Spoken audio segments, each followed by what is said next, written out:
Bonsoir à tous ou bonjour aussi, ça passe pour les deux, bonsoir, bonjour.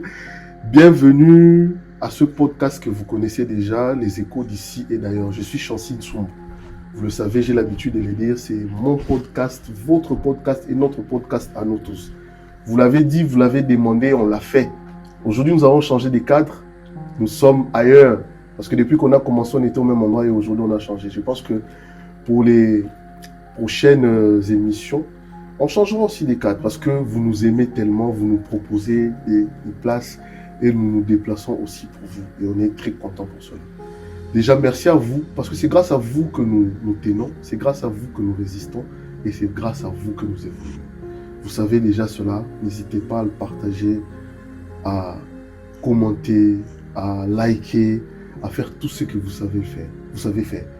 Ne passez pas comme ça sans pour autant laisser une petite trace, je dirais, de votre passage sur cette émission. Alors, aujourd'hui, j'ai pour vous quelqu'un qui a beaucoup de titres, beaucoup de qualificatifs à qui je laisserai bien évidemment le soin de se présenter. Je suis content de le recevoir aujourd'hui. Je dirais bonsoir monsieur. Bonsoir Chancy. Comment allez-vous? Je suis en forme olympique. Et vous? Forme olympique, carrément. Moi, je vais très bien. Je vais très bien. Alors, je vous laisse le soin de vous présenter. Qui êtes-vous pour les personnes qui ne vous connaissent pas? Pour faire très simple, je suis Samantha Ndongue Mangaya. Je suis chercheur en droit international des affaires, analyse et géopolitique et bonne gouvernance. Analyste politique. Analyste et géopolitique. Analyste géopolitique et bonne gouvernance. Et bonne gouvernance. Okay. Et je suis congolais de la RDC. Congolais de la RDC, parfait. Alors, monsieur Samantha Ndongue, bienvenue sur ce podcast. Les échos d'ici et d'ailleurs. Alors, j'ai vraiment cette habitude de poser cette première question. Hein. Ça fait partie de... C'est un peu pour avoir la réaction. Déjà, comment trouvez-vous ce cadre et le concept de ce podcast? Je trouve que le concept est mirifique. C'est bien pensé. Nous en avons déjà eu le temps d'en parler quand tu étais dans la phase de la conception. Et je faisais partie des gens qui t'ont encouragé pour pouvoir aller plus loin. Merci. Et je vois que l'idée... ça s'est beaucoup amélioré par rapport à ce qu'on avait pensé. Merci. Et je suis content d'être là aujourd'hui. Merci beaucoup. Moi aussi, je suis content de te recevoir aujourd'hui. Alors, aujourd'hui, je te reçois pour que nous puissions parler de cet ouvrage que vous avez écrit et que vous avez publié aussi. Tout à fait. C'est déjà disponible pour la vente, on en parlera. Tout à fait. Alors, qu'est-ce qui vous a motivé à écrire déjà ce livre? Je pense que je le présente comme ça pour que les gens puissent voir le titre, mais je vous laisserai le temps de dire aussi le titre de ce livre-là. Alors, qu'est-ce qui vous a motivé à écrire cela?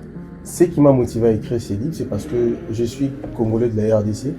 Je suis ressortissant d'un pays qui souffre des problèmes structurels, économiques et sécuritaires. Et je ne pouvais pas être impassible par rapport à ce qui se passe dans mon pays. Étant ressortissant congolais, j'ai réfléchi à écrire par rapport à la crise qui traverse mon pays et de proposer une solution pour qu'on puisse résoudre la crise et que nous puissions retrouver la paix comme dans le bon vieux temps. Comme dans le bon vieux temps, c'est ça. Tout à fait. Donc ce livre, c'est une piste de solution. Tout à fait. Alors quelles sont les pistes de solution qui sont proposées ici déjà dans ce livre? Déjà dans ce livre, j'aborde 3 problématiques majeures. Ok. La diplomatie. D'accord. La réforme de l'appareil sécuritaire. Et aussi le changement de mode économique en RDC. Changement de mode économique en RDC. Tout à fait. Ok. Alors, moi j'ai eu quand même le temps de pouvoir regarder, je dirais, pour ne pas dire que j'ai pris le temps de tout lire, mais j'ai vu le résumé, je suis parti voir d'autres éléments. Alors, à un moment donné, vous parlez de la suppression de la CENI. La CENI, c'est la Commission électorale indépendante qui s'occupe des élections en République démocratique du Congo. Pourquoi supprimer cet organe? Là, je vois que vous mettez carrément les pieds dans les plats. En fait, le constat est très simple. Oui. En RDC, nous avons organisé 4 cycles électoraux. 2006, 2011, 2018, 2023. nous sommes tous unanimes pour dire que les quatre élections sont problématiques. Le problème, ce n'est pas les individus qui dirigent la CENI, mais c'est les déficits structurels et comment la chose a été pensée. Dans ce livre, c'est que moi je propose, au lieu que nous puissions dilapider des milliards pour organiser des élections que tout le monde va contester, à la fin pour faire un gouvernement d'union nationale, pourquoi ne pas prendre cet argent, les donner au ministère de l'Intérieur pour qu'il puisse organiser les élections, parce que si le ministère de l'Intérieur a plus de moyens, ils auront la possibilité d'organiser des élections et de proclamer les résultats, comme ça s'est fait dans d'autres cieux. Et pour aller plus loin, je proposais même le casting de qui doit être ministre de l'Intérieur et ses missions et ce qu'il est censé faire pour qu'il puisse garantir des élections transparentes et que nous puissions éviter ce que nous connaissons comme d'habitude de contestation. Ouais. Alors, le fait que le ministère de l'Intérieur n'organise pas des élections, est-ce une forme de manque de confiance ou bien de mauvaise gestion ou bien la gouvernance qui n'est pas correcte?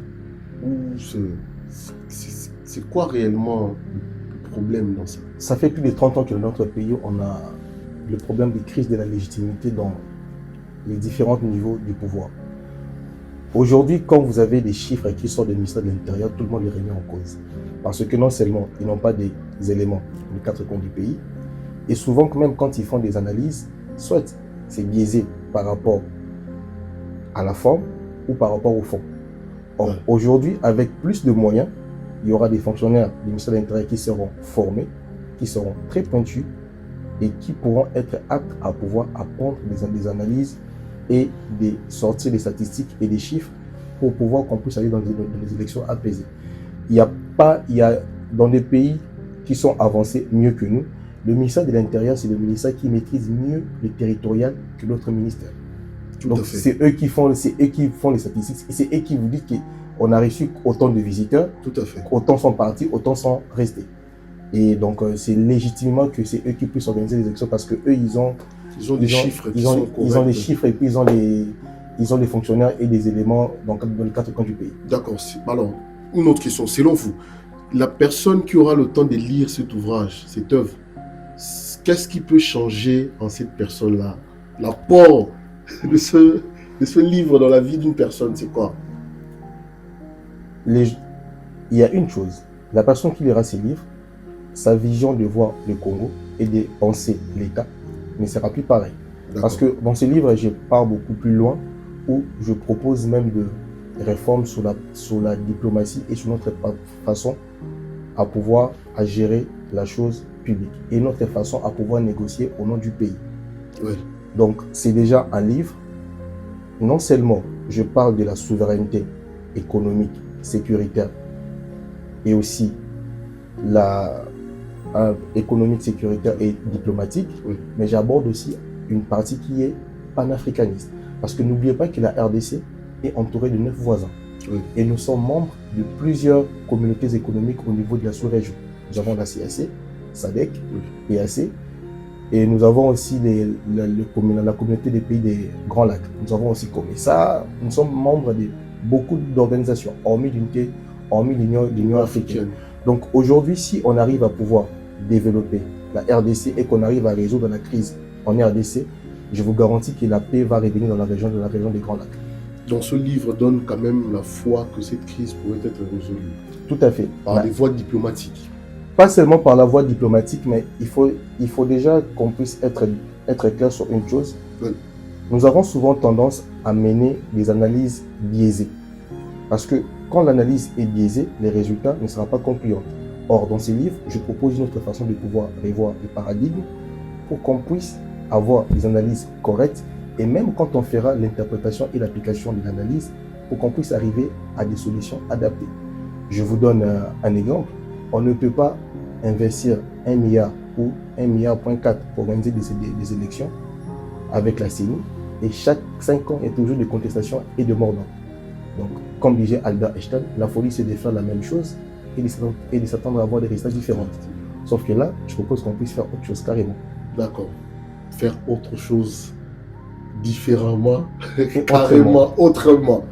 Alors, j'aimerais quand même vous laisser un moment de pouvoir parler à quelqu'un qui peut être intéressé ou bien qui n'a pas déjà connaissance que vous venez de publier ce livre pour que cette personne soit intéressée et motivée à pouvoir s'en procurer. Regardera la caméra qui est juste en face là. D'accord. Donc, je dirais à toi qui me regarde, qui n'a pas encore acheté ces livres, je vous conseille vivement d'aller acheter ces livres parce que dans ces livres, je retrace les 30 ans de ce que nous vivons en termes de guerre économique et guerre politique. Et il est important qu'on puisse apporter un regard aujourd'hui congolaise à la crise congolaise. Comme le disait Laurent Désiré Kabila, s'il y a des gens qui sont aptes à pouvoir régler les affaires congolaises, ce n'est que les Congolais.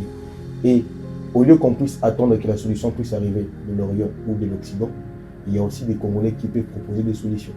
Et même moi, quand j'ai commencé à écrire ces livres, j'ai lu et j'ai eu le temps de lire et de pouvoir me documenter par des écrivains congolais comme Patrick Mbeko, qui m'a beaucoup aidé pour pouvoir écrire ces livres. J'ai lu ses écrits et ça m'a permis de mener mes enquêtes pour pouvoir écrire ces livres. Je vous garantis une chose, hormis la bonne décision que vous prenez chaque matin de pouvoir vous nourrir, en achetant ces livres, vous n'allez non pas seulement investir dans votre intelligence, mais vous allez investir de comment revoir, repenser et donner une autre piste, une autre voie pour pouvoir résoudre la crise en RDC. Une autre voie pour pouvoir résoudre la crise en RDC. Alors merci beaucoup, M. Samantha Ndongue Mangaya. C'est moi qui vous remercie, Chancelier. C'est un plaisir, ça a été vraiment un plaisir de partager avec vous et de parler de cet ouvrage. J'espère vraiment que ça pourra toucher plusieurs personnes et arriver même à la tête de notre pays, la République démocratique du Congo, et faire de notre pays vraiment cette terre de paix qui va accueillir encore plus de personnes. Merci d'avoir répondu à mon invitation. Je suis très content. Déjà, moi, je te remercie pour l'invitation et je vois que tu as pris le temps de pouvoir lire le livre. Merci. Et je te conseille de pouvoir opiner parce que c'est quand même 267 pages. Ouais. Et tout ce que je propose dans ce livre, c'est que nous puissions repenser Congo. C'est que la priorité, ça doit être la RDC. Parce qu'aujourd'hui, il n'y a pas de degré de patriotisme ou de traîtrise. Soit on est patriote ou on est traître. Or, moi, ce que je propose dans ce livre, c'est le patriotisme et le panafricanisme intégré dans la géopolitique. D'accord. Soit on est patriote, soit on est traître. Soit on est abonné, soit on ne l'est pas sur les échos d'ici d'ailleurs. Merci pour vous qui êtes abonnés. J'espère que vous êtes des patriotes pour ces podcasts. Alors, merci, comme je disais, et nous sommes arrivés à la fin de notre émission. Je vous dis merci d'avoir suivi et à très bientôt. Au revoir.